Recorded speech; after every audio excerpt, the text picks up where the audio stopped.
New at 10 concerns about the Air Force possibly breaking the rules.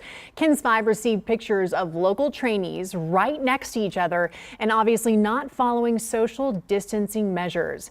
Concerned staff say several employees are high risk, but they're having to work close to them. The 37th Training Wing spokesperson sent us a statement saying, in part, this is a rapidly evolving situation, but basic military training is doing all that it can to implement nationally established safety measures into our training pipeline as quickly as possible.